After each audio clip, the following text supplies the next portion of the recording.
The government has adapted when it needed to adapt. We've taken the hard decisions. We're proud of Tasmania's AAA credit rating. In this budget, the government continues its record of responsible financial and economic management. For the 2009-10 budget year, the original budget estimate was for an operating deficit of $117 million. We're now forecasting a surplus of almost $24 million. In the 2009-10 mid-year financial report, we committed to return the budget to surplus in 2012-13 with an estimated surplus of $5 million. It is now forecast that a surplus of $32 million will be achieved in 2012-13. These outcomes reflect an improvement in our future tax revenues. Notwithstanding this improvement, our tax revenues remain much lower than forecast before the global financial crisis. These outcomes require government departments to continue to implement the budget management strategies we have previously announced. Strong financial management must be maintained. It is now 5 years since the government first eliminated general government net debt. In this budget, the government continues to meet its known net debt commitment.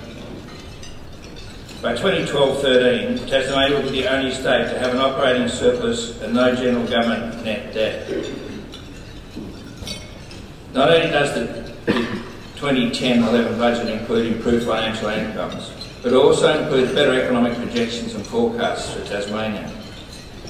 These projections and forecasts show that there is every reason for Tasmanian businesses to remain confident about the future. Unlike previous downturns, the Tasmanian economy remained robust in the face of the global financial crisis. While we've experienced job losses, Treasury analysis shows that the employment levels have recovered faster than before. Most recently, we've seen 3,100 jobs created over the 3 months to the end of April this year. We've also seen our participation rate increase by 1.3% since October last year.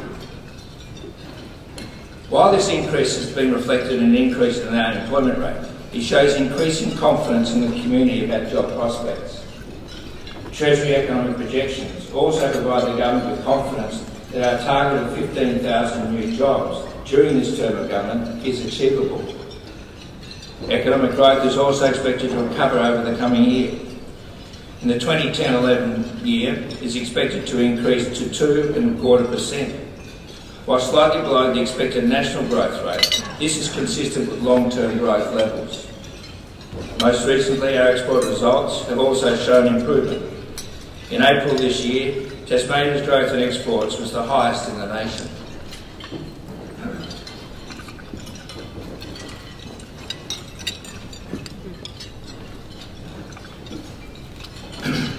Despite the impact of the global financial crisis, Tasmanian consumers have remained confident. Retail trade figures have continued to grow at or above the national growth rate. While Tasmania has certainly been affected by the impact of the global financial crisis, it's important that this impact be put in perspective. This chart shows that when we look back to Tasmania's economic performance over the past 20 years, we see that our current performance in key areas remains at comparatively high levels. In particular, private sector investment is now at levels that we considered extremely high just 2 years ago. This is a very clear indication of the structural change that has occurred in the Tasmanian economy and also of the underlying confidence. One of the key issues that affects business confidence and, of course, competitiveness is our tax system. Over the past 12 years, Tasmania has been the only state not to introduce a single new tax or increase a single rate of tax. Today, Tasmania is the second lowest taxing state in Australia. We are especially competitive for small business. Under the GST intergovernmental agreement, states committed to remove specific taxes and to review other taxes. With the abolition of duty on non-real property business conveyances on the 1st of July 2008, Tasmania abolished its final review tax ahead of all other jurisdictions except Victoria. 3 jurisdictions are not scheduled to abolish their final review taxes in 2012-13. The Tasmanian business sector has therefore received accelerated benefits from this national tax reform in comparison to most other jurisdictions. In this budget, the government delivers on its most recent tax cut commitment. The biggest land tax cuts ever will deliver significant savings to the business community. The total cost to the state budget over the next 4 years is more than $120 million.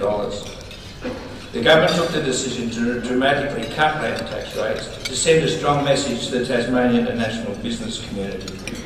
We are serious about keeping Tasmania a competitive place to invest.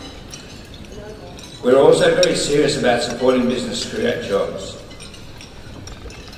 Not only did business tax rebates deliver immediate support to business, but we also took the action to deliver long-term reform.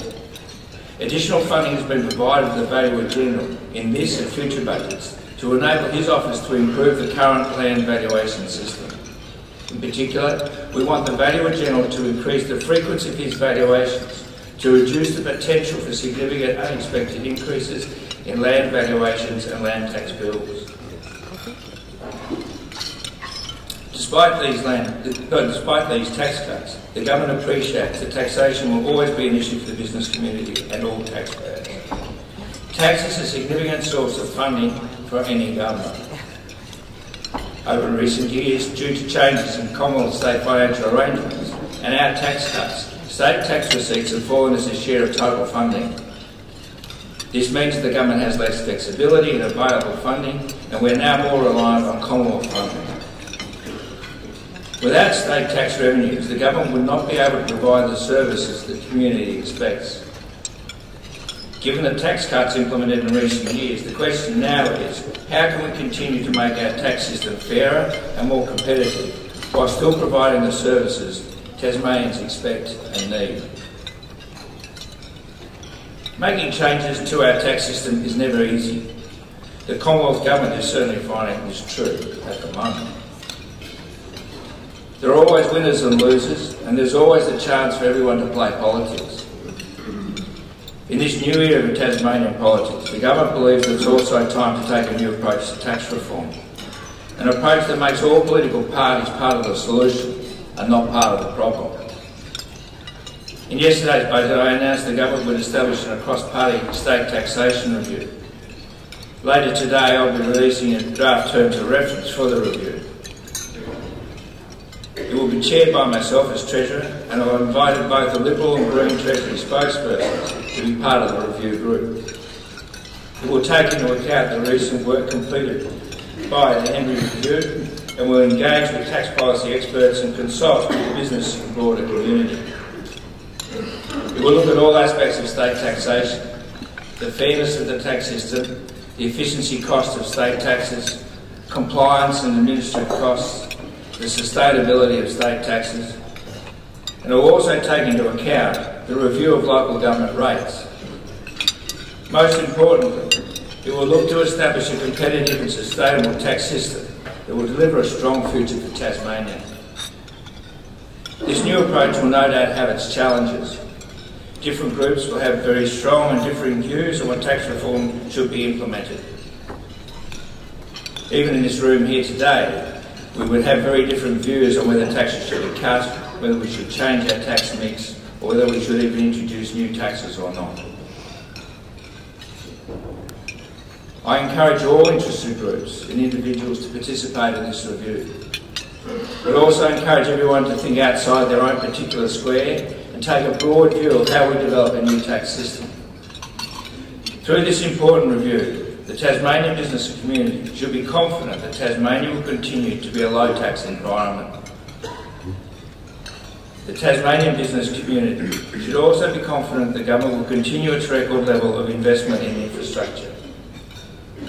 In the current budget year, government infrastructure spending in Tasmania will reach record levels.